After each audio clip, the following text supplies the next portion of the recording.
Okay, this is a video by Peninsula Floating Floors.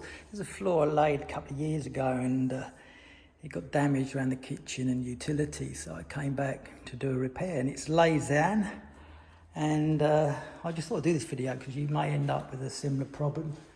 So yeah, as you can see, this is the repair and it looks like day and night. So I just repaired this whole section because it was a lot easier than backfitting and whatnot. So this is the repair. So yeah, all nicely put back together. We've got a floor with two colours now. And if you get this and you're wondering what the hell's going on, you're not going mad. Now in Woolies and Coles, they say, come here, it's in a yellow bottle, like, it's a floor polish, but it's not kind of wash and go. It's like a white liquid, and you just put it on neat and you rub it out with a foam, what do you call it, cleaning brush, whatever.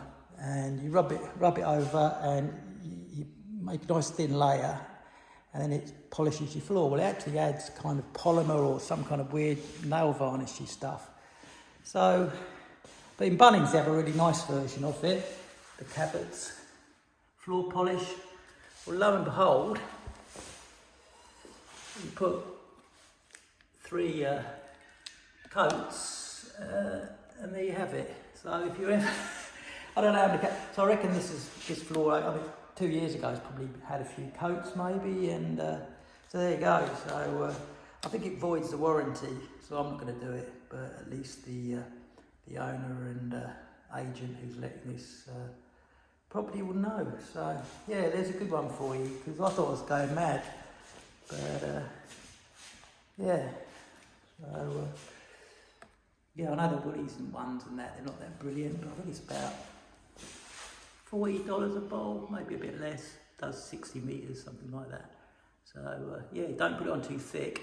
You just rub it really thin and then put multiple coats. So if you're going to clean your floor, use something like this. Go from Bunnings, pH neutral cleaner, and again just one of those foam mops where you squeeze it out, just a light, slightly damp. Give your floor a once over, and get a robot vac and never worry about it again. All right, a bit boring, but could save someone a hell of a lot of, or certainly a big headache. So there you go. Cheers. Thanks for watching.